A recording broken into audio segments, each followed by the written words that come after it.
This episode of Primitive Culture is brought to you by Audible.com, offering more than 180,000 titles for smartphone, tablet and desktop.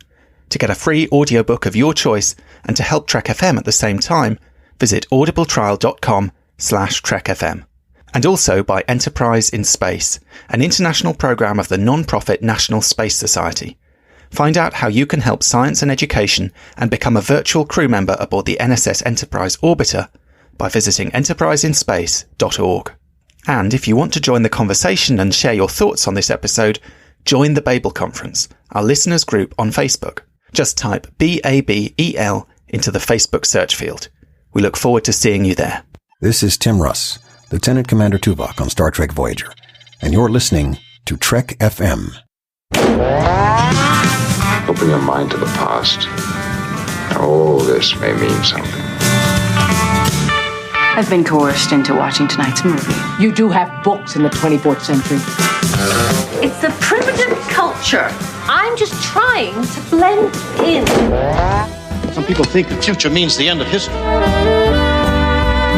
haven't run out of history quite yet.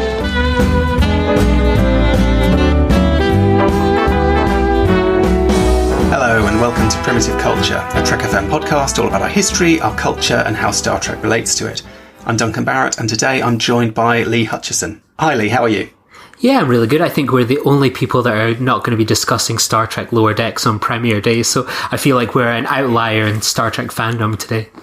You're right, absolutely. I mean, who knows when this episode will drop. We may well have seen the entire series by then, possibly even legally by that point. But yeah, you're right. It's strange to be recording on a momentous day for Star Trek, but a slightly tricky one outside the United States, I suppose, because, many of us have seen this new show, even if we possibly weren't supposed to have. Exactly. Our hands are sort of tied here. It's one of those ones you can always access something through the net access relay, I guess. Well, we're not talking about Lower Decks today. We're talking about something quite different. Basically, what I wanted to look at in this episode is, I suppose, what you call a trope. It's a sort of TV trope. It's a literary trope. It's one that goes back. I mean, we could sort of talk about where it goes back to. I think probably the most famous sort of early example of this might be Alice in Wonderland, but it's basically the trope of, and then I woke up and it was all a dream. Stories where one version of reality seems to be being presented and then the rug is kind of pulled out from under you at the end when you discover that everything you've been watching actually never happened. And it's a trick that Star Trek pulls quite a few times, actually, in one way or another, I think, with kind of varying degrees of success. But the episode that I really thought we might start by looking at, because this was the one that kind of inspired this topic idea really, is The Search, or specifically The Search Part 2 from Deep Space Nine, because The Search Part 1 takes place fairly conventionally within sort of real space and time and reality. But The Search Part 2, pretty much from the very beginning, actually, I mean, I think the switch, we could talk about this with a lot of these stories, where does the switch happen? And is it sort of in any way signposted, or is it kind of actually unclear where it happened? But in the case of The Search, it's really between the two episodes, the switch takes place, to the extent that so much of The Search Part 2 that we see is actually stuff that never happened. Yeah, it's an interesting one. I always think of The Search Part 1 as one of the highlights of Deep Space Nine for me, but that second part just, I'm with it really up until the end, and it just feels kind of frustrating. It promises so much. The Dominion are finally here. It's different, I suppose, if you've kind of can binge the show because you've only got to wait that little bit longer. But if you're kind of one of these fans that are watching a bit of time, you think, oh, that's kind of could be a promising show, this tension between the Dominion, Deep Space Nine, Federation pacts, all the kind of politics. We kind of get everything condensed into sort of 40 minutes, and then it's sort of taken away from us, and we almost don't know if we're ever going to get it back again, or if it's some really exciting promise that's going to be failed to be fulfilled. It's a funny one, isn't it? I mean, I certainly remember watching this episode in original broadcast and feeling pretty fed up at the end of it. And I think, and a lot of people, other Star Trek fans that I talked to at school the next day were equally feeling slightly cheated by this episode. I mean, it's an interesting one. I was just looking at my Deep Space Nine companion, and there's interesting perspective on it from Ira Stephen Bear, who I think was slightly blindsided in a way by that response. It's not really what he was expecting. I'll just read you what he said, because I think it gives quite an interesting sort of perspective on what they were going for with that kind of bait and switch, and how it ended up being sort of interpreted by the fans and by viewers. Okay, so what Ira Stephen Bear says is, we like to use the first part to set something up and then totally subvert the audience's expectations in part two, which obviously is something that comes up in DS9, again, with the two-parters. So the first half of The Search was conceived of as a big action show, and the bulk of part two was really devoted to Odo's personal story. But of course, what we see on screen is, as you say, all this kind of political shenanigans and all this kind of quite exciting stuff about treaties and so on, the kind of stuff that DS9 is kind of going to get into. And what the companion then goes on to say is, it says, of course, not everyone interpreted part two as Odo's story. Certainly not the viewers, who got entirely wrapped up in the perils apparently experienced by Sisko and the others back on the station. However, once again, they can blame those sneaky writers for attempting to subvert their focus. And Ira Stephen Bear says, it was a perverse need to have some fun with the audience. We were going to show them the worst nightmare as the only way out of that second episode, and then suddenly, with the finesse of a magician opening a box to reveal that the contents have vanished, they would reveal to viewers, hey, that's not what this story is about, it's really about Odo. That's the storyline you should be watching. The plot is not important, it's all just fireworks and mirrors. And then they say, Bear sighs in resignation. We wanted to make a point that this was a drama about people in conflict on a much smaller level, but no one seemed to get it, so maybe it wasn't such a great idea. And then they go on to talk about this idea. Was this basically just a variant of the it was all a dream scenario?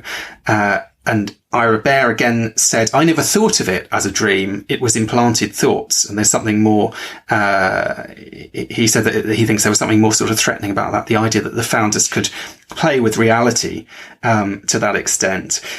So basically, I suppose he saw it as almost a bit of a magic trick, as a bit of a kind of clever bit of writing. And I suppose it is clever in the sense that it does lead you down that rabbit hole and then, kind of reveals that you've been wrong-footed. I think, though, it's never sat all that well with me. And I think part of it is that partly there's no clue, really. They don't give you an opportunity to think, oh, I should have missed that. There were kind of clues along the way. There's nothing like that. Partly the characters in the dreamlike scenario never realise that it's only found out because Odo and Kira walk in and discover them all hooked up to those machines. So there's not even the satisfaction that you get usually when Star Trek does these stories. There are kind of clues along the way. If you think of something like Future Imperfect, there are all these little slightly odd moments, or slightly kind of, it is imperfect in that sense. There are kind of imperfections in the fiction, in the kind of scenario.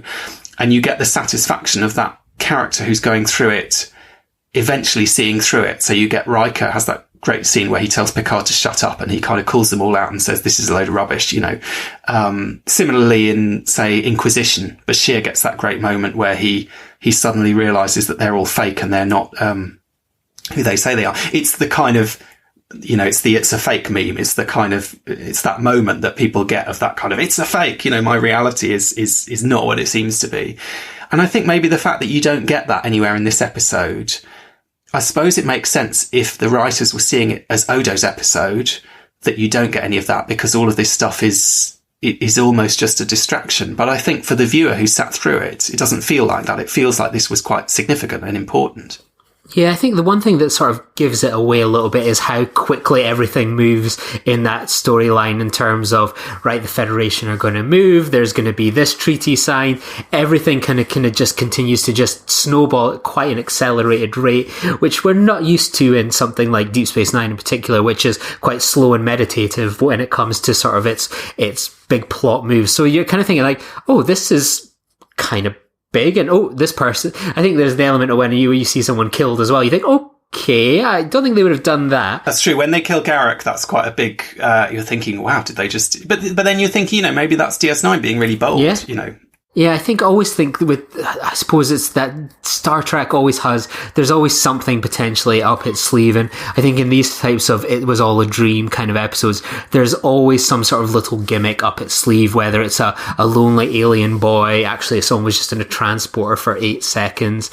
It can kind of subvert the trope in terms of, we don't have to make it just a dream. We can have it be some sort of MacGuffin, or it's some sort of test. It seems that they move away from the idea that, oh, these things ever happen through, Dr. Bashir goes to sleep one night, wakes up the next day, and oh my God, that was a crazy dream last night. They've got something up their sleeve, and it's sometimes successful in terms of what the MacGuffin is to kind of have this plot, or sometimes it's just like, oh, that's it. I think this one is an interesting idea ultimately with the Dominion and the Founders sort of testing how would the Federation respond to this. And I think we get a pretty good insight, and that's something that kind of largely bears out over the next 4 years of the show. So I find that relatively interesting, but it's ultimately just slightly frustrating in that singular episode. But over the grand piece of Deep Space Nine, it doesn't feel as frustrating. Well, I think one of the interesting questions that we could maybe think about as we talk through some of these episodes is, what is it that makes it work sometimes and not work other times? Because I think there are Star Trek episodes that fall,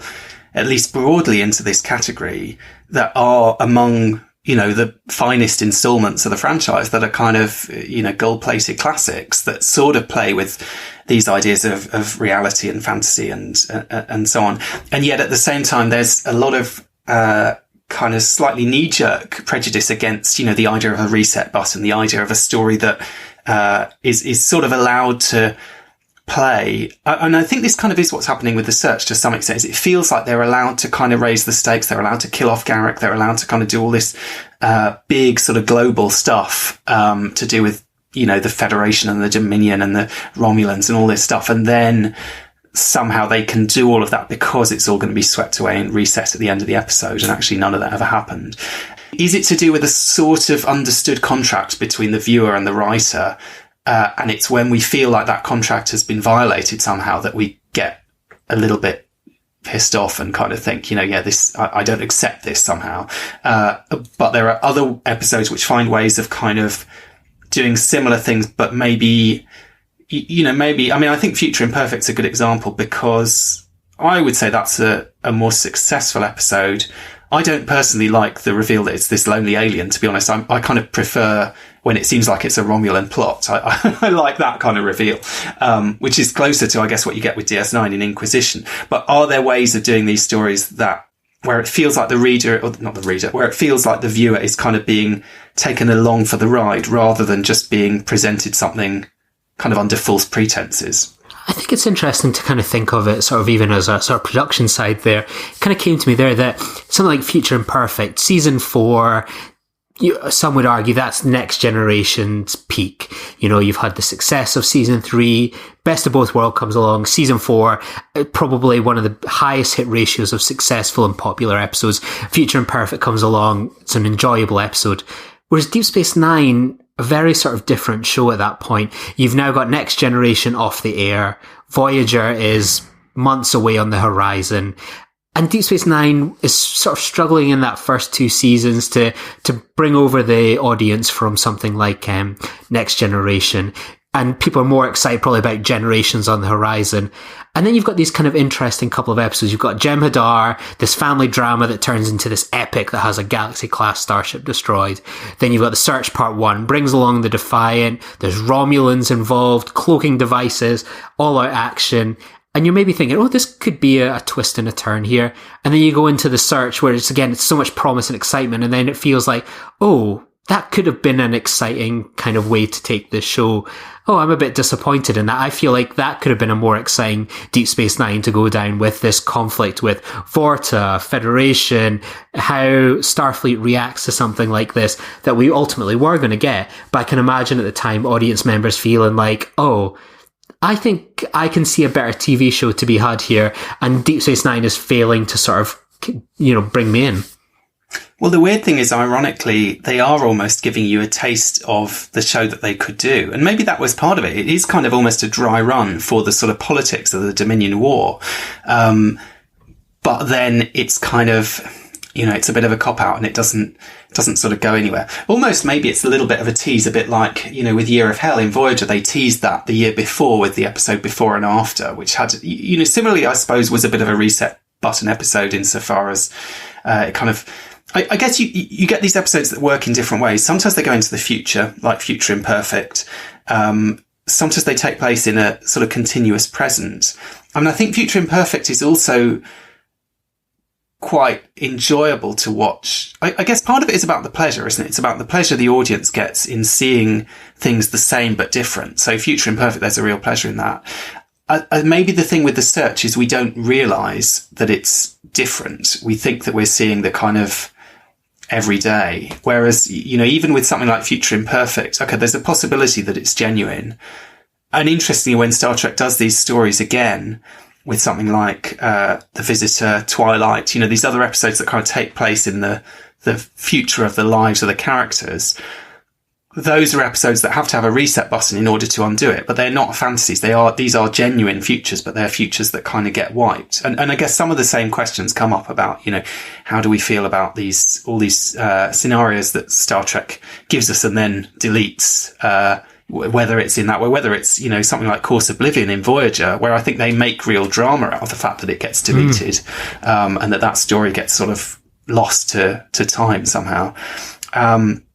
Maybe in The Search, they just hadn't quite worked out how to sort of balance that. I was thinking, I said part of it was they don't give you any clues along the way. There is one clue that they drop in a couple of times, but it's extremely subtle, which is the first part of The Search, I think, opens with this discussion all about military simulations. And then later on, Dax is talking about how many probability studies the Federation have run. And obviously later on in the Dominion War, we get that episode, Statistical Probabilities, which is all about kind of trying to second guess what's going to happen in the war and so on. And in some ways, that is what the Dominion are doing here. It's a form of kind of intelligence gathering, that they're sort of running this simulation to see how will people behave, to see what the likely sort of outcomes will be. So maybe thematically it is sort of set up.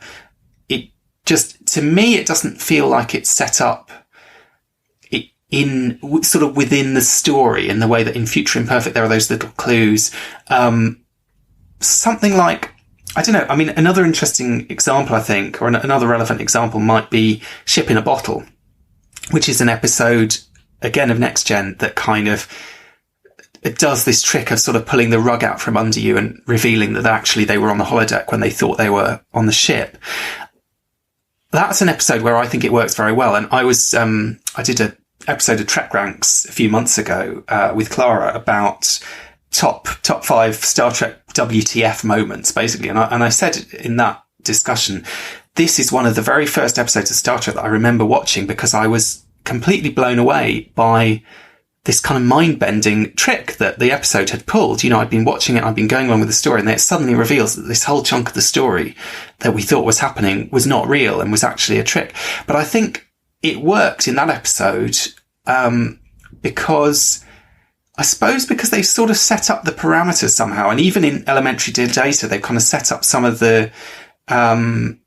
these ideas about what's real and what isn't. There's a kind of thematic link there to do with the reality of the world outside the holodeck versus the unreality of the holodeck and so on. And the fact is, as much as it does seem like what we're seeing on screen is really happening, we have been told right at the beginning that what's happening is impossible and that it breaks a sort of fundamental rule of, physics and reality. So in some ways you might think, well, you're kind of stupid for believing it. Everyone's sort of going along with it because they're trusting their senses until the point where Data realizes there's something up. But, you sort of look back on it and you think, well, yeah, of course. Why did we think that this was really happening? Clearly there had to be another explanation and we were kind of just swept along with it all. So I think in that episode, it works very well because it's sort of, the fantasy is sort of seductive. You do get sucked into it, but at the same time, you should have recognized that it wasn't possible, that it must have been a fake at some level, even if you can't see the joins.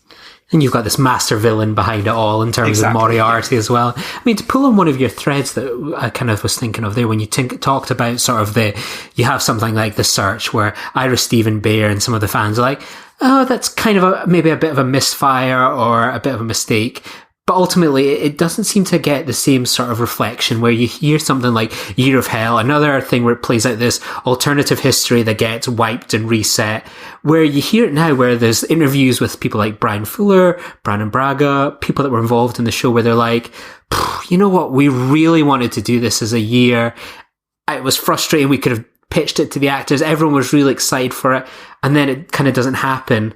And you almost get the impression with something like The Search, you can have that kind of misfire if you ultimately deliver on the promise in some way with your show and have that kind of high quality. Whereas with kind of Voyager, you think, well, they had this opportunity, and then ultimately what they went with over the long term wasn't as kind of promising. And it seems like it wasn't so much a missed opportunity perhaps with The Search, because as we kind of talked about, it was a tease of things to perhaps come, a bit of kind of playing around, sort of seeing how things fit. Whereas with Voyager, it was that you could have had this, but no, it's all gone. And it's amazing that sometimes, nearly 25 years later, people are still like, we really wish we could have maybe gone with that perhaps alternative history instead.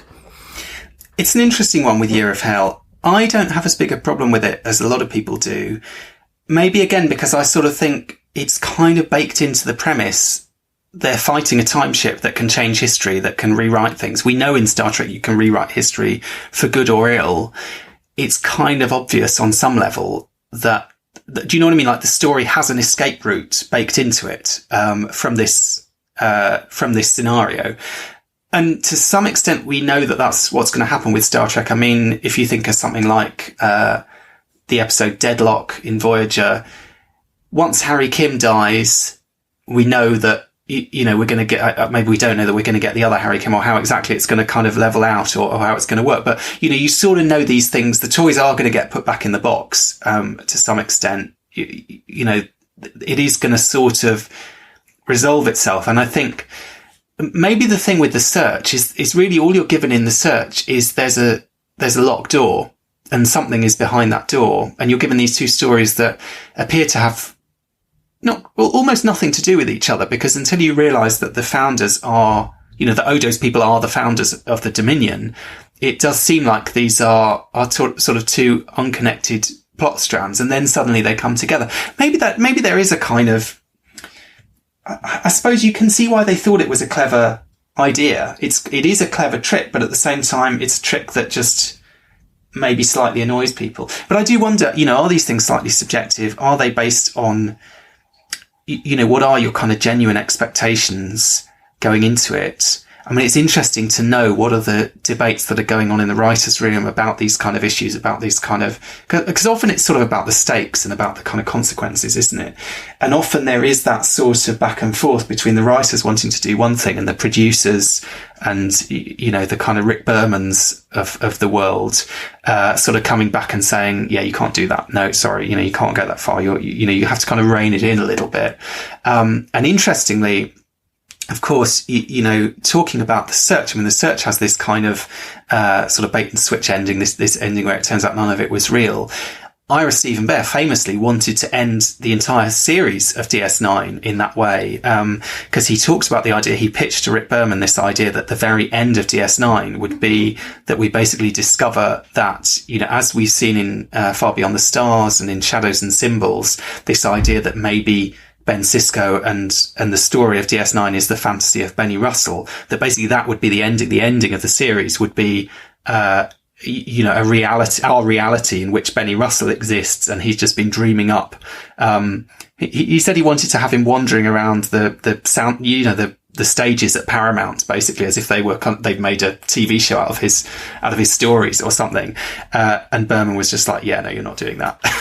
Partly because he said, where does that leave? Quite apart from, maybe DS9 is your weird passion project that you've been working on, and we're kind of not paying it much attention. But where does that leave the rest of Star Trek? Are you kind of throwing the original series and Next Gen and Voyager and everything under the bus at the same time?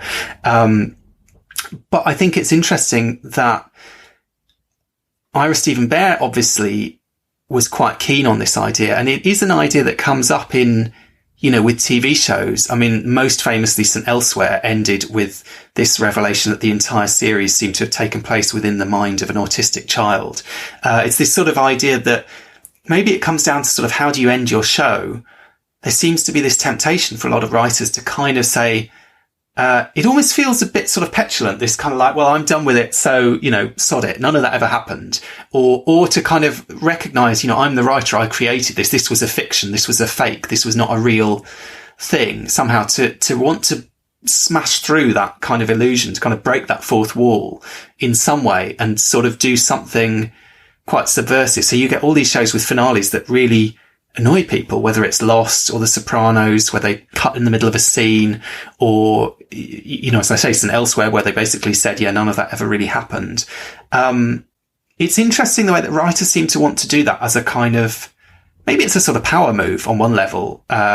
It's a sort of gesture at their creative power, but it is, you know, very often one that really divides audiences and that kind of alienates a lot of the audience. You think of how many series finales are popular with people as well. It seems the discussion, people will talk about things like All Good Things, perfect finale. And then, but it seems to be more, you know, here we are years later, people are still talking about the Lost finale, oral history of how Lost ended, for example, you know, and you often see sometimes like an ending can be so bad that people will chase, well, if we got a second go with it, you know, dare we even say something like Nemesis? If Nemesis had the perfect ending, would there have been the urge to make us Star Trek Picard? Would Patrick Stewart have ultimately had done it? Would Brent Spiner be kind of, you know, brought back into the fold? It's hard to kind of say sometimes, whereas sometimes with an ending like Deep Space Nine, the ending that we got, it's a really nice kind of bookend. Yeah, it leaves us on a sort of question of will Sisko return today, tomorrow, and years from now? Who knows? But it's one of those ones you kind of get the impression with something like that where it's got a nice solid ending, whereas something like Endgame from Voyager, another one of these futures where we see an entire sort of timeline play out in front of us and people are like, I didn't want to see that. I want to see these people in this kind of present day. And then people are talking about, right, relaunch novels, desperate to see the Voyager crew find out what they've been up to post this kind of show. Whereas you don't seem to get the urge, perhaps, from people to go, I want to see what's happened at Deep Space Nine in Lower Decks. I want them to visit those places. They always seem to kind of gravitate towards things that left them slightly frustrated, or I don't think it's because people aren't interested in Deep Space Nine. I think it's become the most popular show, but there's something probably about people where they want that second go around to know that everything was actually okay all in the end with the Voyager crew, or something maybe interesting happened with them out with that finale. Well, DS9, their finale was very different insofar as the Voyager finale felt very rushed at the end, I think. You know, once they got back to the Alpha Quadrant, we didn't see anything. The Deep Space Nine finale, they actually sort of ended the story with quite a chunk of time to go. Do you know what I mean? They kind of allowed themselves the opportunity to have that sort of extra period of wrapping things up, tying up the loose ends, sort of doing the proper goodbyes. Do you know what I mean? They sort of doing that. I mean, and I think that's something, Babylon 5 used to do that quite a lot as well. I mean, if you think of the sort of 5-act structure of a typical TV episode of that era, they would often actually wrap up the plot in the 4th act. And of course, they effectively ended up doing this for different reasons with the whole series, kind of basically wrapping up the plot after the 4th season and then having a whole extra season. That's sort of whole other problem. But that was a show where they would quite often wrap up the sort of dramatic plot and then give themselves a bit of time to decompress, a bit of time to sort of reflect, in the final section. And I think the DS9 finale worked very well in that way because they allowed time after the kind of winning the war, the big sort of political stuff, to deal with the sort of personal stuff and the personal stories as well. Endgame, it sort of felt like that they were doing plot right up to the wire, and then suddenly, bam, it's over. So we didn't get any of that kind of decompressing. We didn't get any of that sort of sense of, you know, where do these people go from here? I mean, Next Gen, in some ways, people always say All Good Things is the sort of perfect finale. In a way, it is, because it wraps everything up, but at the same time, when it ends, they're actually in the same place that they started the episode, if you know what I mean. They're just going off to the next adventure. That is almost an episode which, on one level, sort of didn't happen. Do you know what I mean? It is almost kind of a dream, isn't it? I mean, Picard remembers it. It's not even entirely clear. You know, did any of these things happen? Was it just a kind of fantasy that Q sort of put in his head? Same with Tapestry again as well, you know, you could say. But I think it works because it's very upfront about it may not be upfront about sort of existentially exactly what's going on, but it's very upfront about what's happening. It's never kind of trying to trick the viewer. It's never trying to sort of pull the wool over the viewer's eyes. It's sort of upfront about that in the same way as The Inner Light. You know, we have those scenes back on the bridge kind of remind us that this is happening sort of inside Picard's head. they're not trying to trick us or not trying to sort of, confuse us about what's real and what isn't. That's kind of set up quite straightforwardly. And even Far Beyond the Stars, actually, you know, it has that very short section at the beginning, which sort of just gets out of the way, the reality, the sort of, you know, in quotes, reality. Okay, Sisko's acting weird. He's in the infirmary being treated by Bashir and so on, and people are worried about him. They get that out of the way in like the first 5 minutes, and they never come back to it until the very end of the episode. And then the whole, you know, middle chunk of the episode takes place within the dream or the fantasy or whatever you want to call it. But they don't go for that kind of, again, there's an ambiguity. There's a sort of ambiguity. What does this vision mean? Who is sending it? Because I've always assumed the prophets are meant to be sending it, but I've heard some people say they think it was the Par-Wraith sending it. You know, what exactly is the function of it? There's this kind of lingering question at the end, this sort of existential question. How do we ever know that we're the real version and not the fantasy? Which I was interested when I was looking into this kind of trope. Apparently comes from the 3rd century Chinese philosopher Zhuangzi, who told a story about dreaming that he was a butterfly and then woke to wonder if it was possible that actually he was a butterfly who was dreaming of being a human being. So this sort of idea of, you know, who's the dreamer, who's the dream. Alice in Wonderland, again, there's a section where Alice is told that maybe she's the dream of one of the Wonderland characters, that she's being dreamed. So there are these kind of ambiguities there, but at least the episode is very clear, sort of within the reality of Deep Space Nine as a story.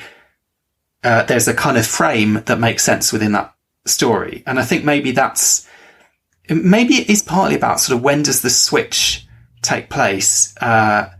You know, often there is a dreamlike element to it. Something like Inquisition, it takes place in the middle of the night. So it's literally like a dream for Bashir. He goes to sleep and then experiences all this stuff, okay, on a holodeck, but it might as well be in his head in a dream in a way. Some of these episodes, there's a moment that you can kind of pinpoint when you go back.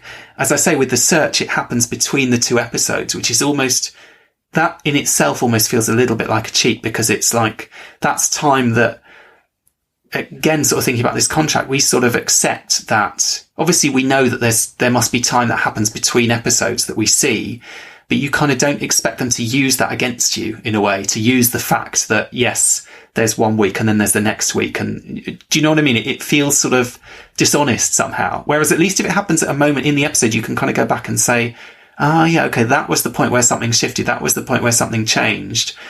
And you can sort of pinpoint it. I think there can also be sometimes where, even if you're very much aware, something like Future Imperfect, I think I personally get the impression quite quickly, well, this is completely out of the ordinary, just in terms of how everyone's behaving. But it's visually interesting to watch. There's Worf in a different position. There's a Ferengi, different uniforms. There's a lot of kind of stimulation as a fan where, ultimately, Star Trek, and in particular something like Next Generation, very episodic TV. Everything is always in kind of the right place. Nice, even keel TV lighting. So things like Future Imperfect, Yesterday's Enterprise, which is obviously a different approach, they always stand out for being slightly different, for playing with the bridge, playing with the uniforms, playing with expectations. And then you maybe get something like Enterprise's Vanishing Point, for example, where you watch it and it's like all this scenario takes place within Hoshi's head while she's in sort of an ion-infused transporter for 8 seconds. And it's a really bad sort of twist, but it's also not a very interesting kind of bottle episode where it's like, there's Hoshi sort of having some interactions, and there's Hoshi in the gym, there's Hoshi doing Morse code. There's nothing there that sort of stimulates you sort of beyond sort of the, you know, it's a potential dream. There's something a bit weird going on here.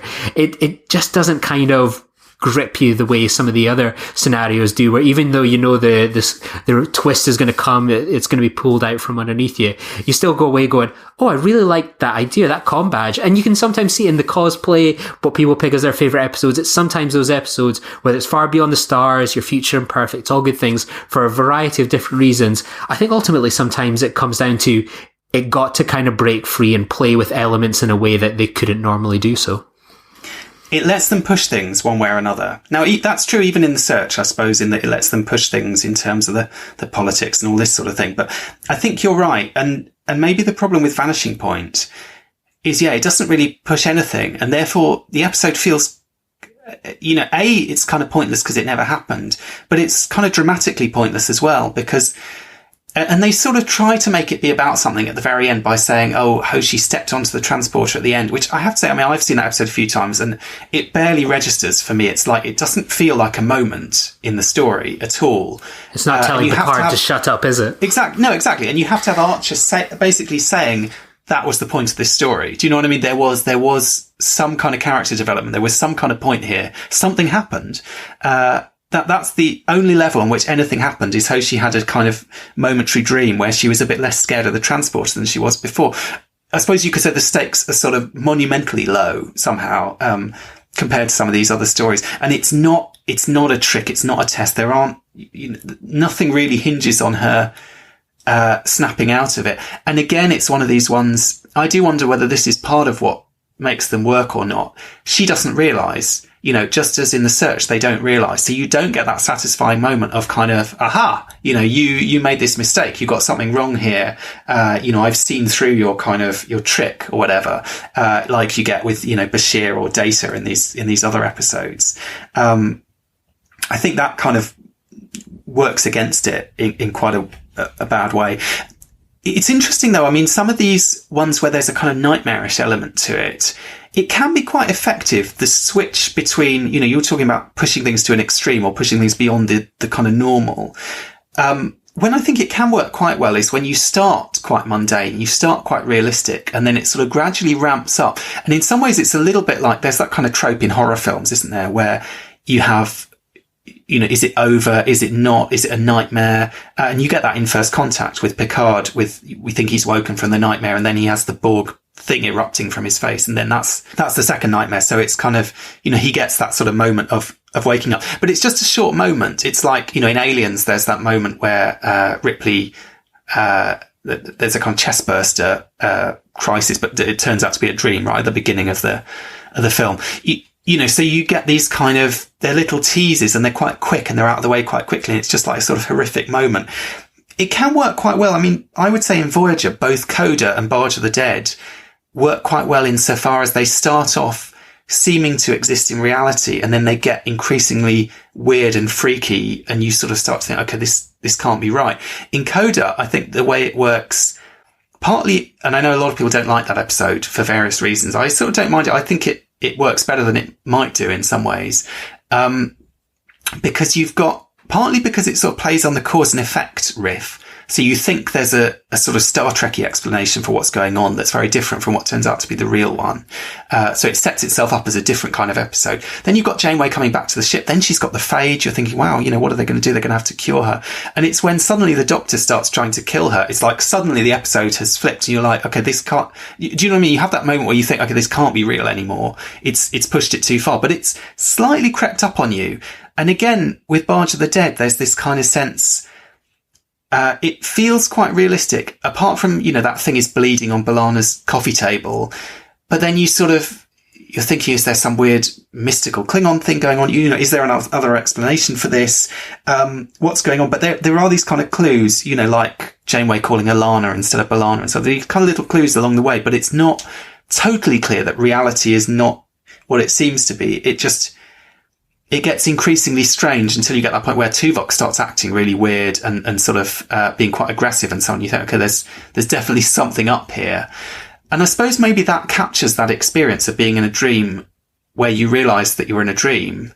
That kind of where you start trying to pinch yourself, trying to wake yourself up from the dream. That kind of sense of, hang on, this doesn't quite add up. It seemed like it all added up and now it's not quite adding up. And I think that kind of realisation can be very effective. It can be quite sort of potent dramatically. And I quite like those episodes where it sort of slowly teases you to that place in a way. And then, sometimes you're slightly ahead of the character, sometimes you're slightly behind the character, but you kind of get that realization, a revelation. And then where do you go from there? It almost gives them sort of that permission to really push out, because they can almost hide behind, well, it is a dream. I always think of something like, you'd written an article about Jetrel. It was an episode I watched this week for the first time in quite a while. And there's that image of something like Kess with like her skin burning off and sort of like, this sort of hallucination style dream that Neelix has. And like, I'm the same. Coda is an episode I have mixed feelings on, But the imagery of like Captain Janeway being sort of gassed to death and then choked, they're quite dark images, you know, not just in Voyager, but in Star Trek altogether. But almost that dream that they can sort of go, you can imagine the writers sometimes, less so Deep Space Nine, but Voyager, where it's like their hands are tied behind their back, what they can do with this crew and sort of how they can push things in episodic ways. So you think of something like Coda there.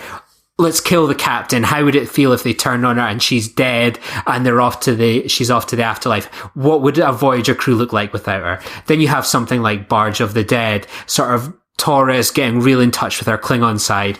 You know, it's no surprise that was sort of Ronald D. Moore's like final involvement with the Trek franchise out of going on to do the odd audio commentary. So they kind of get this wish fulfillment. And then there's other little episodes like Latent Image. You know, what happens if the crew took that wrong turn and were actually quite dastardly? And Course Oblivion is one that just drives me absolutely nuts, because it's one of those ones that you have this relationship builds with B'Elanna and Tom. You know, one of the kind of very few to sort of be quite successful in terms of Voyager, you know, to an extent, of course. But you get to see them kind of get married and then sort of face disaster, and it's really heartbreaking. But then you almost have to wait another 3 years to see them get properly married in sort of season 7, in sort of an off-screen kind of moment. It's frustrating what you see sometimes, the imagery, the ideas they do in these dreams, sort of parallel ideas with Voyager. You think there's something there where the writers are just wanting to break free. And I get the impression that comes probably strongly from sort of Brandon Braga. You interviewed him recently on this show. And I love the idea of like, this is a guy that has such a horror background. And he's infused that into quite a lot of his Star Trek work, in particular Voyager and Elements. And you can almost see his sort of fingerprints on it of like, let's push the boat out because we can get away with it if it's a dream. I don't think the big wigs at Paramount or Star Trek are going to allow it if it's something kind of a bit more day-to-day in the episodic episodes. It's true, and you can do these kind of horrific deaths. You can do these sort of, you know, if you're going to kill a character off in Star Trek, okay, you know, it is possible to kill characters from the show, but you're not going to kill them in these really gruesome, really awful, really kind of painful ways. You know, if you want the thrill of strangling Janeway repeatedly in an episode, you know, that's something that's available to you. I mean, interestingly, Coda, of course, is a Jerry Taylor episode. You're right. We do tend to think of Braga as the kind of horror guy, and I did talk to him a lot about that. But he mentioned, you know, Jerry Taylor wrote Night Terrors. That's a pretty terrifying episode. And I think some of the stuff she writes into Coda is pretty horrific as well. You know, she obviously had I don't think we think of her as this quite sort of idealistic sort of old school bit of the kind of maybe the Michael Piller school of Star Trek somehow. But actually she obviously has a bit of grit to her and a bit of kind of, you know, this darker side as well. I suppose one of the themes in a lot of these stories, because they are about sort of fantasy and reality, as I've said, is they do often have this moment of realization and this moment of kind of challenge where someone not only realizes that they're being tricked, but sort of fights back verbally in a sense. You know, so you've got Janeway in Coda, actually, the point where it's when she starts arguing back against that, whatever it is, creature that's pretending to be her father, and she pushes him quite hard, arguing with him. Suddenly she gets a glimpse of reality and sees that she's actually, you know, lying on the ground and her friends are kind of operating on her or whatever. So it's interesting, the fact that there's that moment of almost asserting your own grip on reality. It's almost, you could say, you know, it's almost like kind of gaslighting or something, these stories, aren't they? Someone else is sort of imposing their version of reality on you, and the person has that moment of standing up and kind of saying, no, I don't accept this. I believe that reality is not as it's being presented to me. And that goes all the way back to Alice in Wonderland as well. I mean, in Alice in Wonderland, it's the point where she says the line, "You're nothing but a pack of cards," which I suppose on one level is a sort of assertion of reality in a sense. It's, you know, like, I mean, it's weird and complicated, but it's saying you're not what you're acting as. You're not really monarchs and kind of powerful people, and so you're just a pack of cards, which is on one level sort of what they are, is when reality sort of starts to seep in and the dream world starts to sort of give way. I mean, interestingly, when you get to episodes like Barge of the Dead and Far Beyond the Stars, though, you get this sort of fundamental ambiguity where there is a big question mark with something like Barge of the Dead. It never quite answers the question of whether it was real or it wasn't. Was it a dream? Was it a kind of access to the afterlife? You know, they're sort of playing this kind of ambiguous game. And by the end, there's almost a sort of slightly jokey element where it's been taking itself quite seriously. And we've been sort of accepting B'Elanna's on this spiritual quest. Somehow for the story to work, we have to buy into the idea that it's real. And then her mother says, you know, I'll see you again or something. She says in Stovercore, and she says, yes, or, you know, maybe when you get home. In other words, basically slightly kind of pulling the rug out from under it and saying, you know, just to remind you, this whole thing may be a load of bunkum, basically.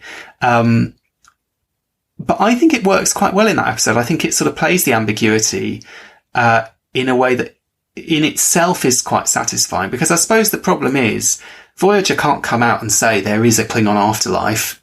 B'Elanna magically was transported there by, you know, being unconscious, and was able to do these things in this kind of spiritual realm. But at the same time, if they totally discount it, then the episode is meaningless. It's basically just B'Elanna goes off on a sort of mad, sort of silly, meaningless quest.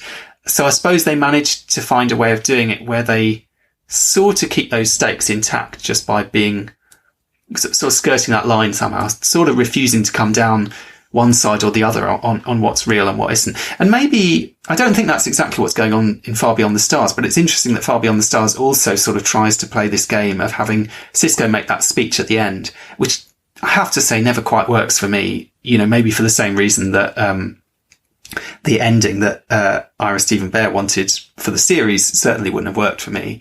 Because I just don't think, you know, maybe this is me being a bit literal minded about it, but I've had many dreams that felt real while I was dreaming them, and I've woken up and felt sort of, oh God, you know, found it hard to shake the dream, but they have never actually caused me to question my own reality. Do you know what I mean? And I think maybe that is a little bit of a stretch and a little bit of a kind of, that's quite a big suspension of disbelief somehow to buy into. But whether you kind of buy it psychologically or not, I suppose on a narrative level, it's sort of interesting. And it's interesting that the shows, both those shows sort of want to walk that line and not 100% come down one way or the other.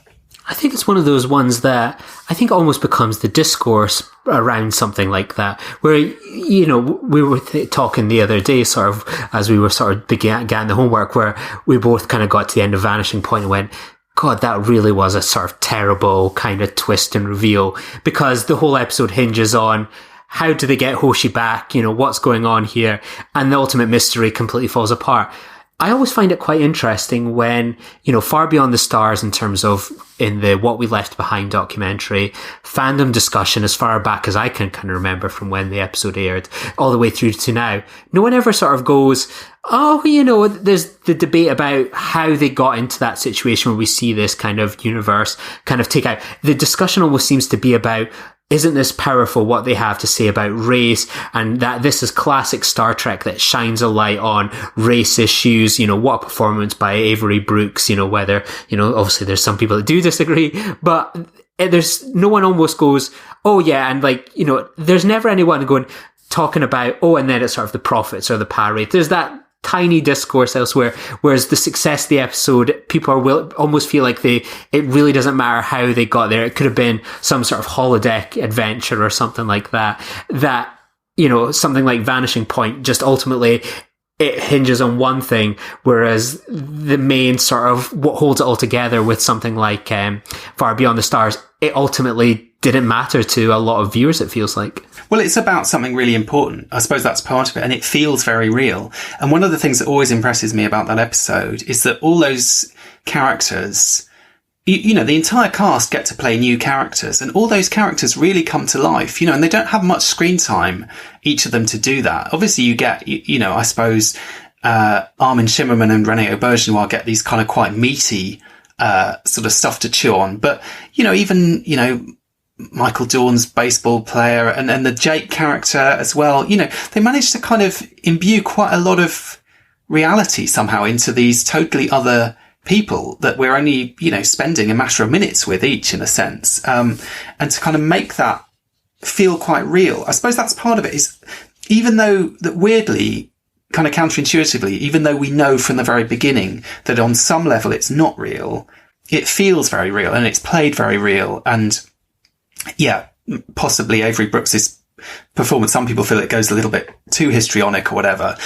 But I think certainly as a director, he absolutely grounds that story in reality. And that's why it's so heartbreaking. And we feel for Benny Russell, we feel like Benny Russell is a real person. He's not just he's not Dixon Hill. Do you know what I mean? He's not just a kind of alter ego of Ben Sisko. He feels like a real person, and he feels like someone who is, suffering real, misery, if you know what I mean. And so there's this weird sense of one of Star Trek's least real stories is somehow one of its most real stories, because it's not an allegory. It's not set in the future. It's kind of, this is our own, it's our own history, but it's also, as we've been seeing in the past few months, it's also, frankly, our own present. A lot of these issues are not ones that have gone away. They're kind of very pervasive. And I think the episode manages to play it very straight in a weird way as a sort of 1950s, drama. And that's where kind of a lot of the strength of it comes from. And I do think that's part of that, is that it gets a lot of the paraphernalia out of the way quite quickly. It gets us into that reality, and it sort of keeps us there. Other than these occasional glimpses where, Benny is seeing, he sees Sisko's reflection, and he sees, Kira instead of the character that our visitor is playing, and so these kind of moments. And I suppose it also plays on this sense that, is he losing his mind? What's going on for him? It feels like he's sort of having a kind of breakdown. But frankly, who could blame him, given everything that he's being put through and the terrible experiences that he's having? So again, even on that level, it sort of feels like there's a kind of realism to it, because, how can you expect someone to go through all of that and it not be destroying their mental health, basically? So I don't know. I think it's an episode that never fails to, really pack a kind of emotional punch. It's a very powerful episode, compared to probably any of these other ones that we've talked about. Weirdly, the fact that it's a fantasy doesn't stop it from feeling intensely real. I think it works quite well as well when you think of it, say, like, it's sort of Avery Brooks's Sisko, quote unquote, looking at sort of racism and sort of the, that era of kind of, America with a focus on that. But then they almost kind of go back to something slightly similar in sort of season 7 when they do it as a, like, Take Me Out to the Holosuite, where Sisko sort of looks at the racism in America again, sort of in that mid kind of 1900s, 1960s kind of era, in sort of Las Vegas. And, it's an enjoyable romp of an episode, but sort of the frame device of sort of the holodeck doesn't make it sort of as an engaging kind of debate and discussion, and doesn't allow it to get as deep, because ultimately we're just seeing our characters play it out, sort of a bit of fantasy kind of role play, where sort of the device that they use with something like Far Beyond the Stars immediately kind of grips you, and we're just seeing these characters and actors that, Star Trek fans don't just kind of adore these characters, they adore the actors as well. And we got to see them portray these kind of characters, and it didn't really matter that they were not playing Sisko or Quark or Odo, but we were quite happy to see these character actors play in a fascinating role in a way that I think works a hell of a lot better than Take Me Out to the Holosuite, which is still an enjoyable episode. Yeah, and I think it's interesting. I was reading again in the Companion, there was an interview with Jeffrey Combs, and he was sort of saying, to begin with, he was thinking, how does this character have to have facets of Weyoun? Am I playing a version of Weyoun? And in the end, he decided to actually throw that out the window. It doesn't matter. It's just that Sisko has kind of latched onto this sort of, he's just sort of taken the model of Weyoun, and obviously he's a, sort of antagonist, so he's put him in an antagonistic role. But he was saying he sort of felt free to create a new character for those scenes. And I think that's part of the strength of it. Rene Auberjonois doesn't play that character of the editor as Odo in any way.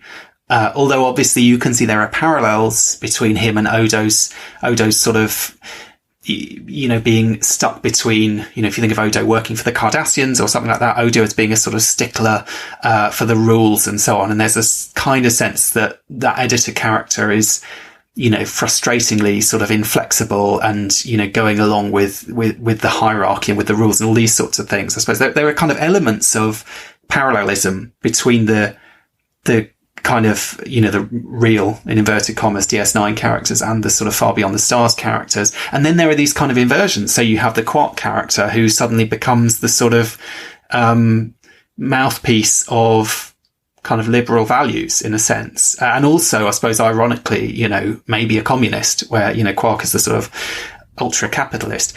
But I think it's interesting that the episode plays with this idea of kind of doubling, which you do see in a lot of these similar stories, these kind of, it was only a dream stories. I mean, you think of The Wizard of Oz, you got that scene at the end of The Wizard of Oz, and you were there and you were there and you were there. Everyone in the real world exists in the fantasy and vice versa. There's these kind of counterparts. Even in Peter Pan, you get the same thing. The dad in Peter Pan is always Captain Hook, and, the real world characters have to kind of represent the dream characters. I suppose this idea that, when we dream, we take elements from our real lives and from the everyday and sometimes we do recast people in our dreams. We do sort of put them in different roles.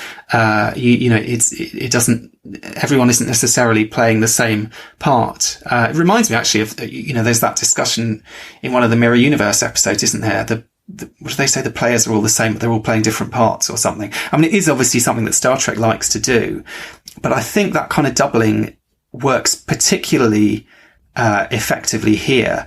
And I don't think the episode would be as successful if obviously he could have had a fantasy and, they could have cast a whole load of guest actors to populate the story. And on one level, maybe that would have been more, in a sense, it would have been more realistic. But at the same time, the fact that it's the regular cast, again, it reinforces all the way through. This is something that's sort of real, but not real. It's sort of, it is kind of a dream that he's having. And yet it's a dream where the stakes seem to be very high.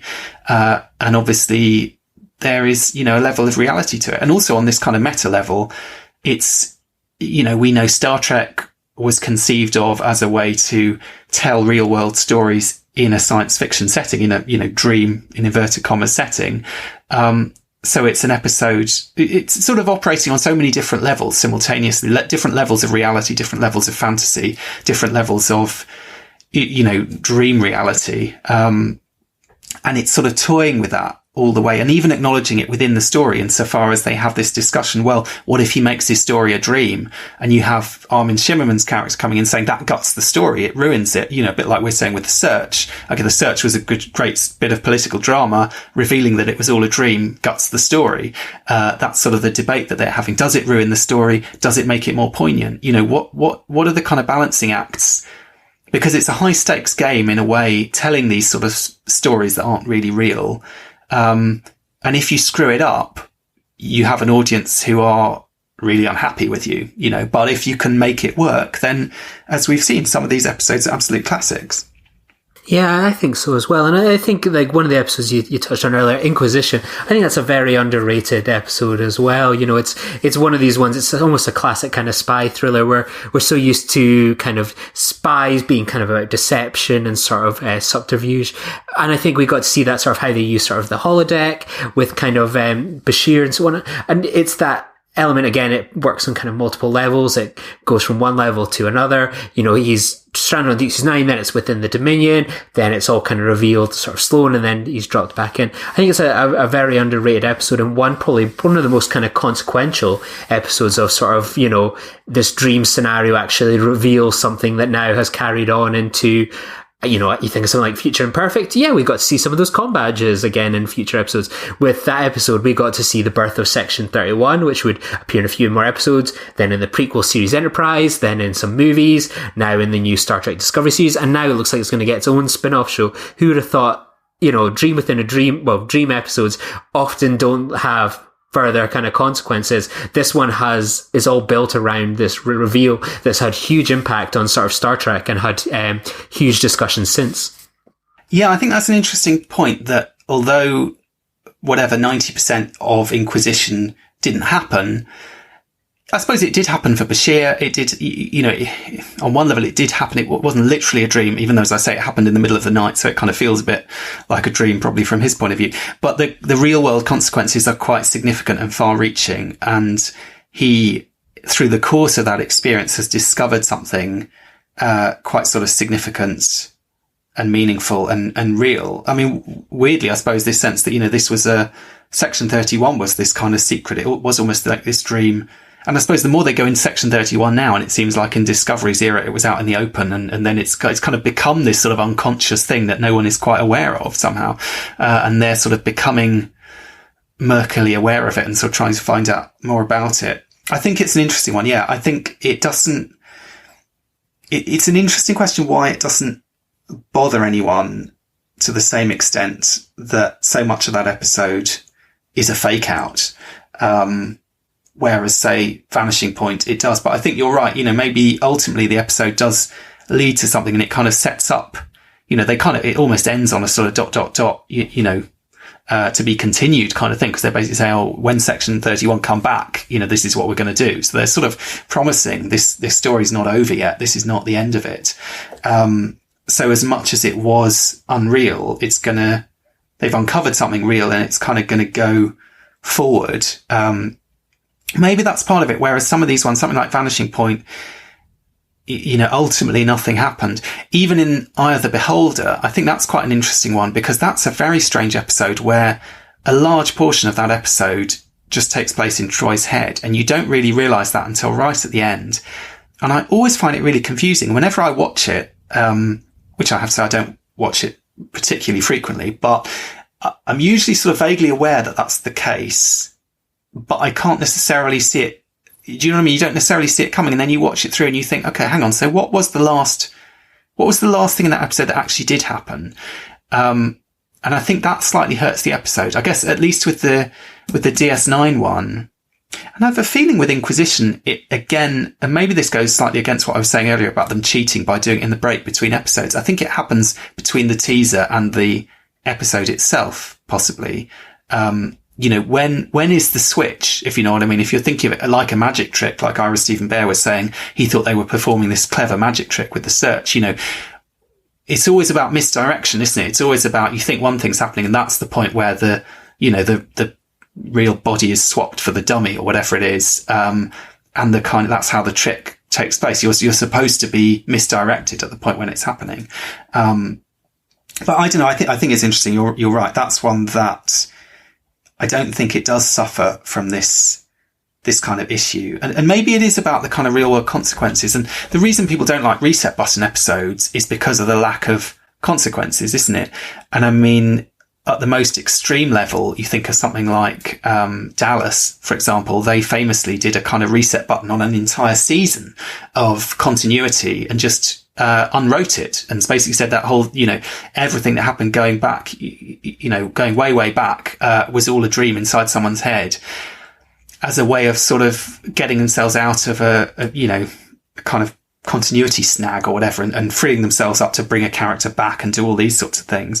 And that, I think, is very problematic, because that is very much breaking that kind of contract with the audience that, you're investing in something and that it's meaningful somehow. And that's why I think if Ira Bear had had his way and revealed that the whole of DS9 was a fantasy and none of it ever happened, people would have been really annoyed, because, we spent 7 years watching these people and caring about them and getting involved in their stories. And maybe for the writers, they're all just characters because they spend their working life playing with them and, moving them around and deciding who lives and dies and what happens to them.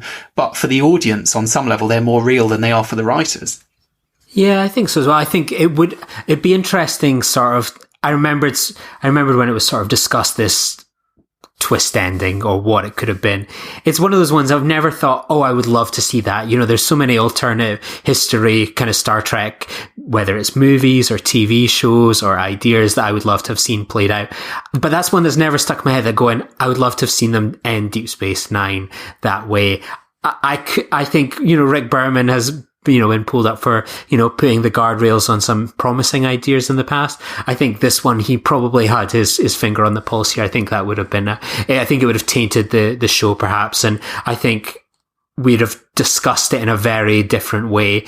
And it'd be interesting to see how its legacy would have kind of stood up had they gone down that route. It's an interesting one to imagine. I couldn't imagine it myself, and that's kind of exciting and nervous at the same time. Well, interestingly, when you look at Far Beyond the Stars and the kind of history behind that original episode, ironically, especially given that there's this discussion in the episode about whether something will gut the story, what the stakes are, you know, whether making it a dream kind of ruins it. The history of that episode was that they originally had a pitch from the guy who ended up writing the story, that was slightly different. And what Ira Steven Behr thought about that was that it was basically Sisko thinks he's sort of sent back in time to the 1950s, but it all turns out to be a trick. It's, you know, some alien or whatever to, kind of get some information about him, but basically future imperfect, Mark II almost. And what Ira Behr said was, he said it just felt like a trick. It felt like a gimmick. There was no bottom to the story. And so I said, no, I don't think so. And then they realized that they liked the idea of dealing with racism, dealing with that time period in the 1950s and science fiction writers. And so they had lunch with the guy who pitched the story and said, you know, can we find a different way of doing it? And they found their way of, you know, sort of telling a lot of those elements of the story, but without it feeling like you were supposed to buy into the idea of it as a time travel story and then realize that it was a fake, which is basically what happened with Future Imperfect. So it's interesting that when they were doing that episode, Ira Steven Behr saw it as a cop-out to kind of say that this was all a fake and that it didn't happen somehow. And they found a way of writing it a little bit more poetically, a little bit more ambiguously, a little bit more sort of meaningfully. And yet, when it came to ending the series, he was seriously thinking maybe saying that it was all fake is going to be a decent ending. And who knows? I mean, maybe it wasn't the most serious pitch. Maybe he was winding Rick Berman up. I don't know. But, you know, maybe he was exhausted after 7 years of working on this thing and thinking, God, how the hell do we, you know, wrap all this up? We've written so much plot. How do we kind of tie things together? And it did take them 10 episodes to, you know, tie it all together at the end, in a sense, to have that kind of final stretch. But it is a weird one. It's definitely, you know, I mean, we talked on this show, I've talked with various people about, I think Ira Steven Behr is one of the, you know, best storytellers Star Trek has ever had, but that doesn't mean that every idea that comes out of his head is cast iron genius. I mean, I did an episode with Tony about Meridian and Brigadoon, and that was very much Ira Steven Behr's idea, and he basically said, yeah, that was a terrible idea. You know, I like this film, I wanted to do it on Star Trek, you know, I'm an idiot, I shouldn't have done that. So, you know, no one is perfect, I suppose, and everyone is capable of having a bad idea. And, you know, the stakes are high if you have a bad idea for your finale, as arguably is what happened with Enterprise. That was a kind of clever idea that Braga and Berman came up with. You know, let's do an episode of Enterprise where it's all takes place within an episode of The Next Generation. It's, you know, it's quite a clever conceit, but it was a monumentally bad idea for a series finale. It makes you wonder if people would have gone, you know what we leave behind, part one, that's where it ends, the Dominion War, and they all return to Deep Space Nine happily ever after. Yeah. There was no part two. Exactly. Yeah. What the kind of Trip Lives version of that. Exactly. Like, people sort of almost erasing that episode from history because it's so such a terrible ending and such a kind of unsatisfying way of doing it. And it is almost, it's not quite an It Was Only a Dream episode, but it does sort of have that weird effect, because although it's just one episode and all the Enterprise stuff in it is just a hollow simulation, the fact that they did it as the final episode, it sort of feels like it's saying the entire series was a simulation. Now, it's not saying that, but at the same time, I think it could very easily be misread as saying that. And it's saying we're going to go out on a story that has no stakes whatsoever. And the only stakes in the episode are a sort of moral dilemma for Riker that we saw resolved, you know, whatever it is, like 6 or 7 years ago now, perfectly satisfactorily. So it is again, it's sort of, yeah, it's presented as history. It's something that did happen, but it's also something that on one level isn't happening while we're watching it. Do you know what I mean? It's not real. It's not meaningful. So as much as it annoys us that Trip gets killed off, and, you know, the whole episode is kind of feels slightly insulting to anyone who's interested in Enterprise, it's the unreality of it is what makes it feel so pointless and so worthless. And kind of, you know, why couldn't they have shown us this stuff if they want to show us this sort of birth of the kind of, you know, what's going to become the Federation? Show us that story. Don't give us a fake version of it. Yeah, absolutely. And it's one of those things, I think, that's it feels like that's kind of the thing, is if you can make it meaningful, whether it's a dream in terms of being visually entertaining or engaging, the audience will kind of go with you this whole way. But if you fail kind of to deliver on it and, you know, disappoint or frustrate the audience, then it seems to be some of these episodes that we're kind of highlighting, you know, the end games, the finales, some of these alternative futures. It's just going to frustrate the audience, and in a way might frustrate the writers that they kind of had to kind of go with that route and not have fail to live up to the idea that they maybe had. I suppose there's also a question. So there's a question about what are the writers, what's their intent? You know, what's the purpose of the decision to do one of these episodes? What's the kind of intention? What's the goal? What's the impact on the audience? The audience is being taken through it. Then there's sort of the question within the episode, what's the goal? You know, in Coda, that alien is trying to feed on Janeway. It's trying to sort of make her give up, and go and die and go into its matrix. In Future Imperfect, as I said, I sort of feel like when it seems like it's the Romulans trying to get tactical information out of Riker, that makes a lot of sense. That fits with what we've seen of the Romulans. You know, if you think of something like the Mind's Eye, you know, these kind of shady, complex tactics, it kind of makes perfect sense. They're sort of trying to trick him. With something like Inquisition, it is a test. It's a kind of examination of Bashir to sort of find out about him. I mean, with Far Beyond the Stars, I think it's sort of an interesting question. You know, what is the purpose of this vision? Assuming it's the prophets that have sent it, is it supposed to give Sisko a sort of reason to keep fighting, to go on? It's a weird one, isn't it? Because it pretty much destroys him in the character of Benny Russell. I've always found it a slightly weird one. I think it's an amazing episode, but once you start thinking about what was this vision supposed to do? And it does almost fit with this theory, oh, maybe it was the Parwraith sending it, because, you know, going through that experience, having a dream like that, having a kind of fantasy experience like that, you'd think would only make you feel more depressed and more kind of hopeless and more, which is the situation he starts the episode in, you know, sort of feeling like the war is kind of hopeless and maybe it's time he gave up. And I suppose the episode is all, you know, there's like the preacher character saying, write the words, you know, keep going, don't give up, do your bit and so on. But at the same time, he's being absolutely sort of brutalized, really, to the point where, you know, he has kind of completely lost it at the end, and he's being kind of taken away to some kind of institution, as we see when we sort of pick up that story thread later on. So I don't know. I've always sort of wondered, is it a kind of test of character for Sisko? Is it a kind of lesson that he's supposed to be learning? And in a way, I think it's good that the episode doesn't answer those questions, because if they did, it might seem a bit pat. It might seem a little bit like Archer in Vanishing Point saying, well, you know, yes, you might think this didn't happen, but at least we learned a valuable lesson about, you know, when push came to shove, you were brave enough to try using a transporter. I don't know, but I think it's an interesting way. It leaves this kind of ambiguity. There's ambiguity around whether what's real and what isn't, but there's also this sort of ambiguity about why did this happen in the first place? I've often thought of it sometimes as I like that ambiguity that you can come at it. Like, you know, it almost doesn't even matter kind of why it's such a gripping hour of TV. But I've often wondered, is that we sort of see Sisko sort of, he's got that simmering kind of anger, and underneath him you think of something like the season 6 opener, A Time to Stand, where hears the bad news about the 7th Fleet and he just cracks the glass table. I've often wondered if he needed that sort of good cry, really, you know, as silly as that sounds, just to be broken down, to have that emotional release on that ground floor, to just be overcome with emotion, to then, you know, be able to kind of rise up again from it and to go from that. I think it's probably one of these things that will date the podcast. Obviously, we're in lockdown just now.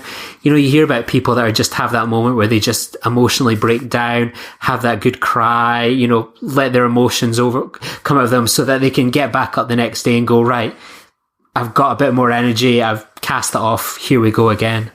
So there's something almost cathartic about it, which does make sense in a way, because that is, I think, what people believe dreams are sort of for on one level, isn't it? That, you know, we sort of process stuff, we work stuff out in our dreams. And if you can't, you know, if your sleep is interrupted to the point that you're not able to dream, that interferes with some of that kind of mental reshuffling or whatever it is that goes on. I mean, I suppose, I don't know whether we to the extent to which people do fully understand how dreams affect us and how they work and so on. But that's certainly a theory about it. The other thing, though, that it makes me wonder is, with some of these stories, is there an element of a test of character in there as well? So, the idea that how someone behaves is sort of being monitored or something. It's not just about information. It's not just about kind of imparting a lesson necessarily. It feels like a trial he has to go through somehow. It does feel, and particularly when you have the kind of spiritual language of the prophets and so on, it does feel almost like, is this a kind of test of character? Is this about sort of pushing someone to the brink, and seeing what do we find out about that person? What does it reveal about them? Now, I'm not really sure what it does reveal about Cisco, or what it reveals about Benny, but it's an interesting one. And I mean, I said earlier that the kind of antecedent for all this maybe was Alice in Wonderland. And I think it is in terms of the kind of not quite pulling the rug out from under you, because Alice in Wonderland obviously is such a bizarre fantasy. It's clearly not happening in reality on some level. So the revelation that it's all a dream isn't such a huge surprise. It kind of rationally makes sense. But another interesting example might be the play Life's a Dream by Calderon, which was I think 17th century, maybe 16th, 17th century Spanish play, which is all about this king who locks up his son in a tower because of a prophecy that says he's going to destroy him or whatever. And then as a way of sort of testing whether the prophecy is going to be true or not, he allows him to sort of be free for a day, on the understanding that he's dreaming, that he's kind of dreaming. So it's this weird idea where someone is told that they're dreaming when in fact they're awake, as a way of sort of seeing how they'll react. And as a kind of, I suppose, as a sort of that idea of the dream as a test of character. I guess you get that, not as a test of character, but that idea of telling someone they're dreaming. There's that brilliant line in Death Wish where, Q has summoned all these characters to Voyager to take part in his sort of tribunal or whatever. And I think it's the kind of hippie-ish character from Woodstock who's kind of struggling with it. And Janeway tries to explain it all to him, saying, you've been transported, or maybe it's Isaac Newton, I can't remember, one or the other of them. She's saying, you've been transported across the universe to this starship in the future and so on. And they're just looking at her blankly, and she says, you're having a very strange dream. Basically, don't try and make sense of this. Just forget about it. You'll wake up soon enough. It'll all be gone.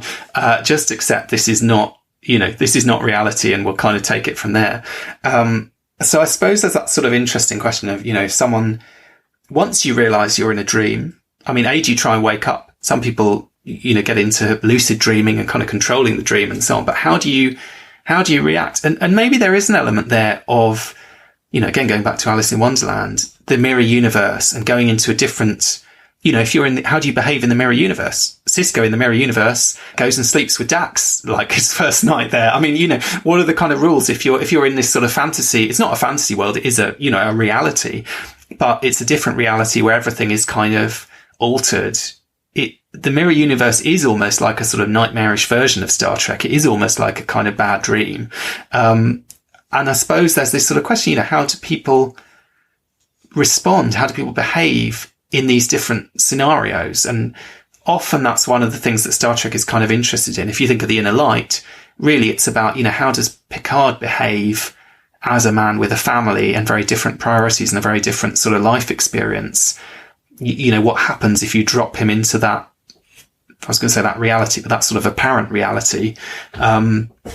And how does that change? How does someone behave differently? And also, how does that experience change them? And I suppose, maybe the experience of going through Far Beyond the Stars does change Captain Sisko, through having gone through that, just as the Inner Light, obviously, we know changes Captain Picard because he talks about it later. And it obviously is, it sort of affects his character going forward. Dare I say it, almost 18 minutes in, one of the perfect, perhaps, dream quote unquote kind of scenarios you can imagine, where we see how people react to something like the Nexus, where you see someone like Soren, spending decades trying to get back into that dreamlike state, whether it's with his family or the people that were, taken away from the Borg, or kind of Kirk and Picard, Picard with his Victorian fantasy, Kirk scrambling eggs, and how quickly they are to sort of go, we don't want this universe. Whereas you see someone like Soren determined to get there and, blowing up stars to achieve it. Well, there's an interesting element there, isn't there, of how real how real do you want your dream to be? I quite like that aspect of Generations, that the way the dreams play out, the way that, for example, in Kirk's dream, you walk through a door and it doesn't lead to the room that you expect. It kind of, do you know what I mean? He walks through the bedroom door and finds himself in the stable or whatever it is, and it can it sort of follows dream logic.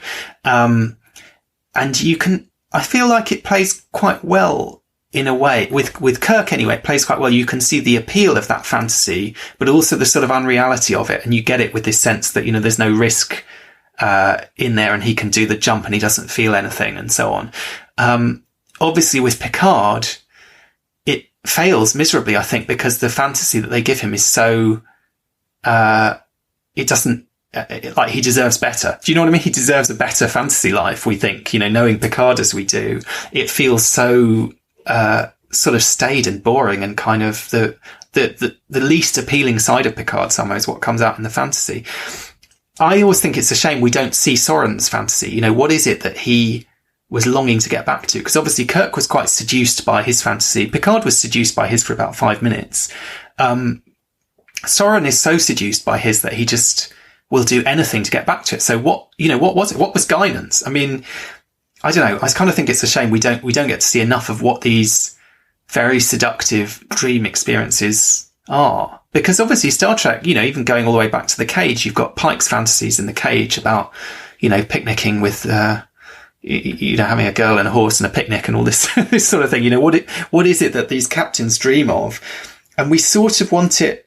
I think it's tricky because we sort of want their fantasy to be something that we can engage with. And our fantasy is Star Trek. We want the fantasy to be Star Trek. And when they have these fantasies, they're invariably quite disappointing for the audience because they're rather mundane and boring in a weird way. They're less dramatic than anything else that happens. The Inner Light, I think it works because although that is true, it really does give us a sort of insight into Picard, and it shows us a different side of his character. And it's played very real. It works as a drama because all those characters are kind of imbued with kind of gravity and reality, and given the sort of time that they need for that episode to work to feel like it means something.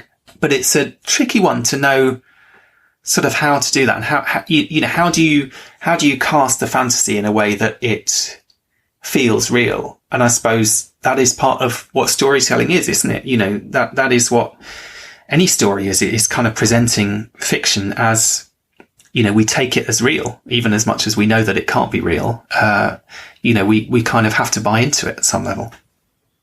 Yeah, exactly. And I think that buy-in, whether it's kind of as a viewer in terms of visual wise, kind of writing wise, or kind of creating a gripping story, whether it's something like Far Beyond the Stars or Barge of the Dead, where it doesn't really matter how we got there.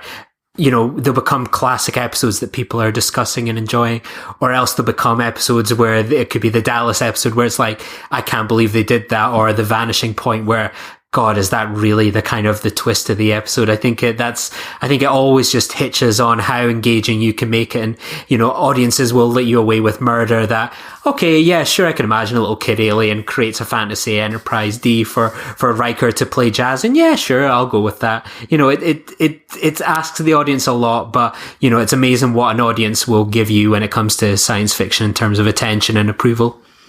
If you've kind of taken them along for the ride, if you've satisfied them. And yet again, coming back to the search, why is it that trick fails so kind of markedly? I mean, I don't know, it's a weird one, isn't it? Because it is enjoyable, all that stuff about the treaty and all the drama and what's going on in the Alpha Quadrant and the Romulans being shafted and all that. It all feels, it is quite exciting. And maybe that's part of the problem, is they made it too exciting and they didn't sort of realise that people would buy into it. That's kind of what it sounds like from the way Ira Stephen Bear describes it, is he sort of wanted to play a trick on the audience, but it's almost like the trick that goes wrong because like if you're trying to play a prank on someone, but they take it more seriously than you expected them to. Do you know what I mean? And somehow the prank doesn't work because actually maybe you've kind of really upset them, or maybe you've kind of really disturbed them, or, you've kind of like, it's gone a bit too far. It's like, okay, we thought this was just a game. And actually we've, it turned out people would take it a bit more seriously. Somehow it's kind of gone a bit too far. Somehow it's gone further than we expected. And it's weird that in, half of a 2-part story, where it's only even one of the two plot strands, that can be such a problem. But I think part of it is because it's the way, if it was just a single episode, that might be one thing, but it's the way it continues from part one. And as you said, part one is such a great story and such a great kind of bit of DS9 world building. And it tricks you by appearing to be part two of that story, which would have been great, actually. You know, lots of us would probably have loved to see that, and then not giving you that. But because you've invested the first 45 minutes in watching, you know, part one, it makes the switch even more frustrating somehow, because it's, you know, it's not even just that episode that's being sort of unwritten. It almost feels like it feels like they're unwriting the first half, when in fact they're not, because the whole of the first half did happen and all that stuff sticks. But somehow it feels like the whole thing gets thrown out the window. Yeah, it's a frustrating kind of one, isn't it? I suppose we're so used to when they do the two-part, by and large, on Deep Space Nine, we think of like the finales where it's like you set something up and it just moves things all around the chessboard. It's not about how do we get out of this, kind of wiggle our way out of this. It's like, right, how are we going to start the next season? And it's sort of interesting that they take this kind of approach, which is quite different to how they've opened other seasons. Well, however we feel about it, this is obviously a trope that is very pervasive in culture, in literature, particularly in TV and film. I think TV, especially because I suppose it does link to this sort of idea of the reset button, which is something that Voyager in particular gets sort of very much charged with, and episodic TV in particular. I guess, you know, maybe part of it, this idea of the dream and the reality and so on, it does link a little bit to these issues around serialization versus kind of episodic storytelling. The idea that a story is kind of self-contained and gets, you know, in the era of episodic storytelling, there's a reset button every week to some extent because nothing ever carries over. If you look at like the original series, you can show those episodes in almost any order and it doesn't make any difference. So in a way, it's easy to say, oh, this never happened or that never happened. And of course, with Star Trek, I mean, actually, you mentioned we're recording on the day that Lower Decks debuts in the United States. For years, the animated series, people would just say, oh, yeah, that didn't happen. You know, the kind of canon status of it was sort of in question. Were these just stories? Were these kind of myths?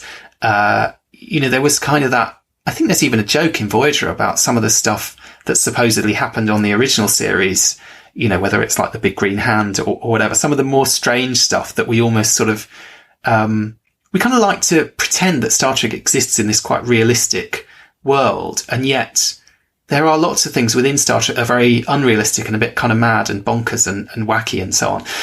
And so I suppose this idea of like the dream and the reality, you do sort of see that playing out a little bit with, you know, what's canon, what isn't canon, what do we accept as real, what do we not accept as real. And Lower Decks, I feel like, just like the animated series did, there's a danger of slightly pushing that boundary of sort of slightly making people feel slightly uncomfortable. I mean, I really enjoyed the first episode that we got today. I thought it was a lot of fun.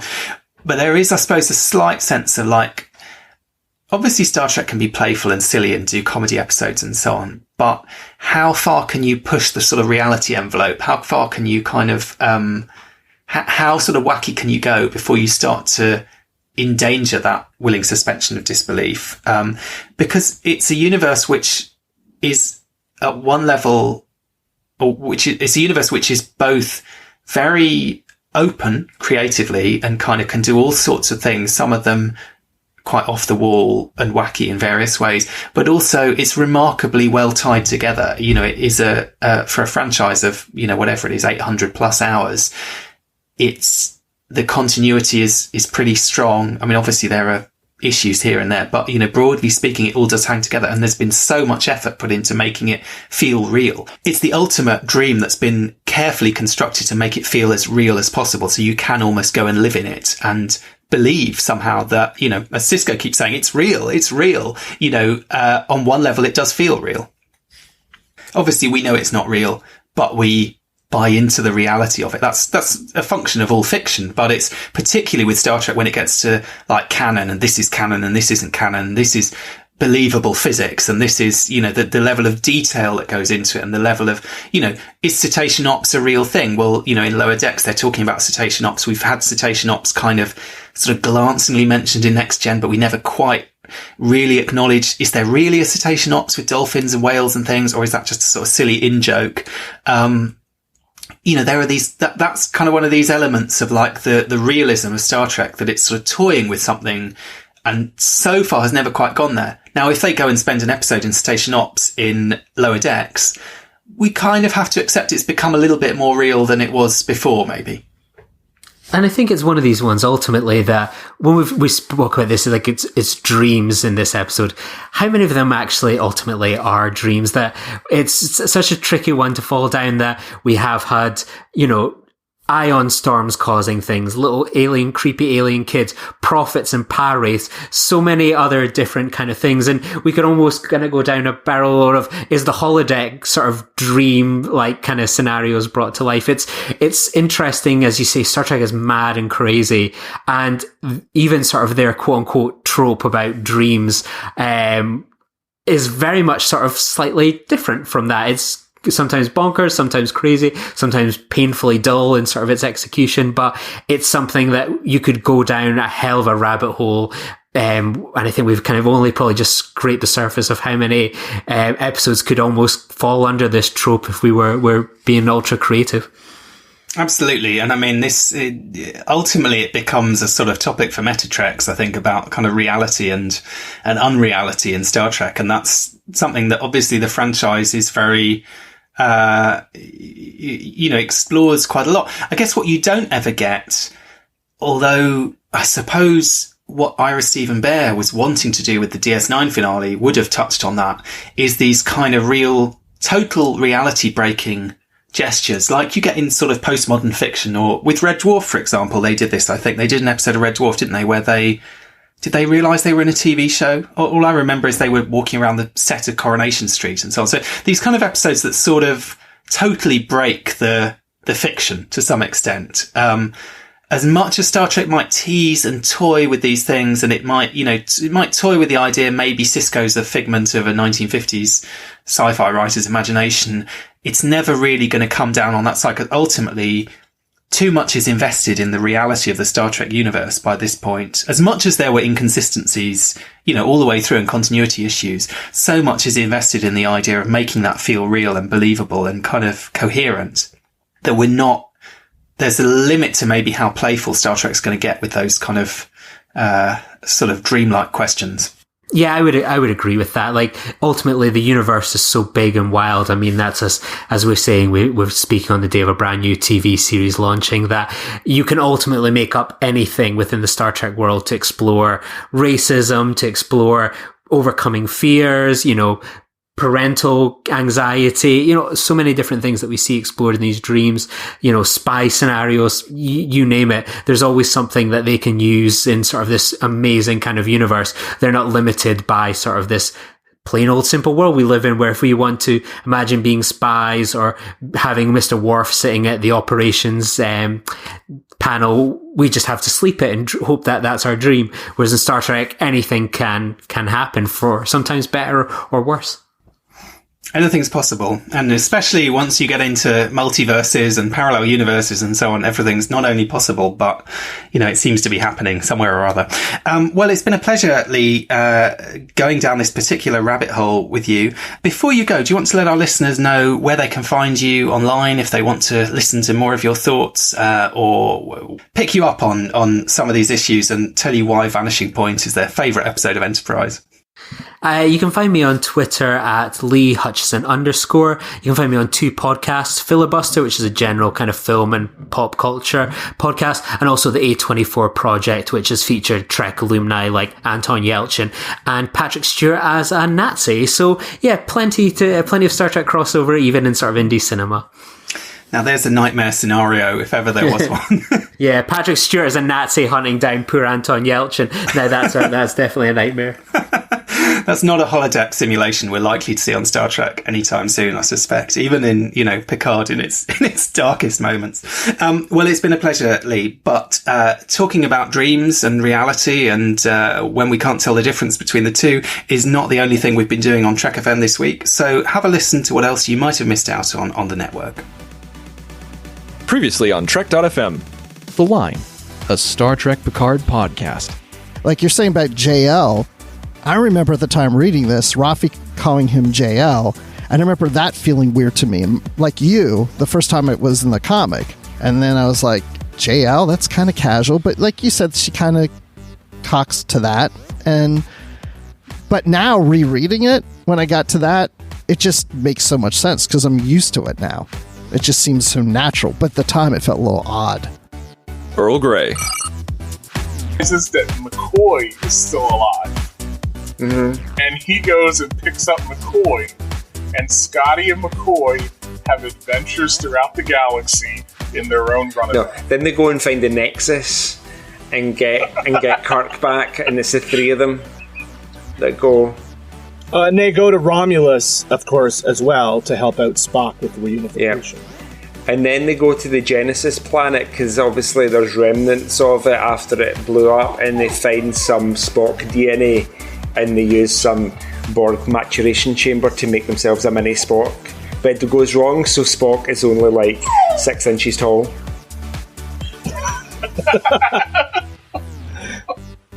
Pocket Spock.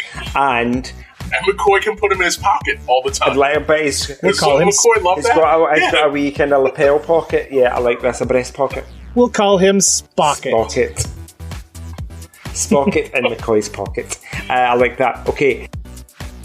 Primitive Culture, a look at history and culture through Star Trek.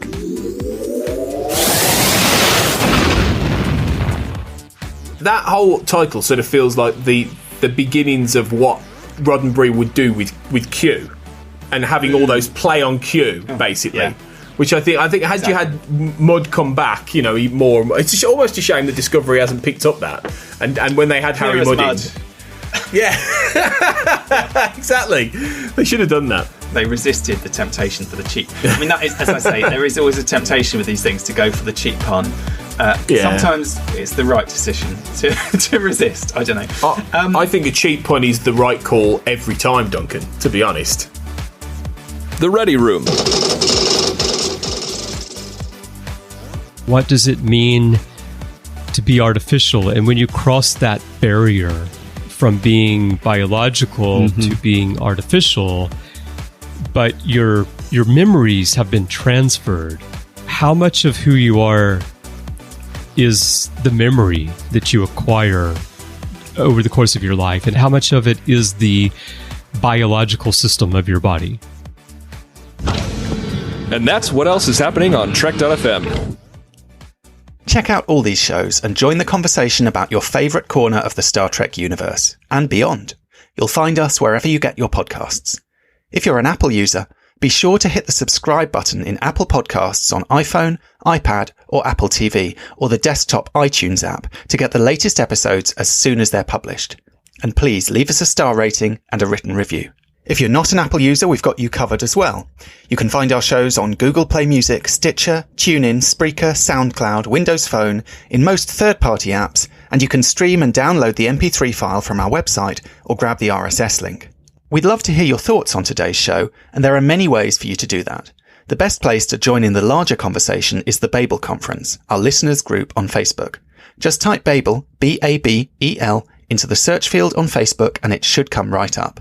If you'd like to send us an email, you can use the form on our website at trek.fm/contact. Choose to send to a show and select Primitive Culture, and that will come right to us. You can also find the network on Twitter at TrekFM and on Facebook at facebook.com/TrekFM. If you'd like to help us keep all our shows coming to you each week, you can become a patron of the network on Patreon. Visit patreon.com/TrekFM.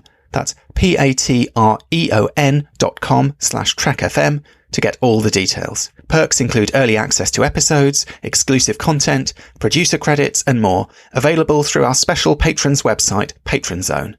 It requires a great deal of money to produce, host and distribute these shows each month, so we really appreciate any support you can give us, and we hope you'll join the team. Again, you can find all our details at patreon.com/trekfm. We'd like to take a moment now to thank our associate producers on Primitive Culture, Amy Nelson, Clara Cook, and Tony Black. Amy is a presenter of many other shows on the network, and you can find her on Twitter at Miss Amy Nelson.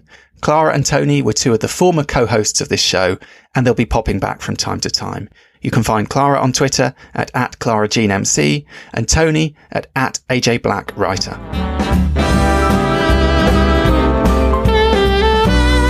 You're blended all right.